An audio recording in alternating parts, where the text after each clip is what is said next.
Amazon Alexa one with Scarlett Johansson and Colin Jost was super cute. I loved that. I loved that it was my favorite ad, hands down. Was the Planters ad. I thought it was funny. You did? Yeah. What did you like about it? I just thought like it really captured sort of like the state that our society is in right now. Thick, lighter ad with Martha Stewart and Snoop Dogg. Yes.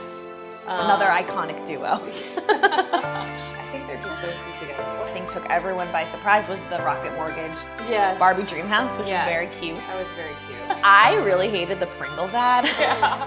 I just didn't get it. So there was an ad with McDonald's where people kind of get up to the drive-thru and then they go, you know, what would you like today? And they say, Right. And it just kind of goes across different people. And then Kanye drives up in an enormous vehicle and does the same thing.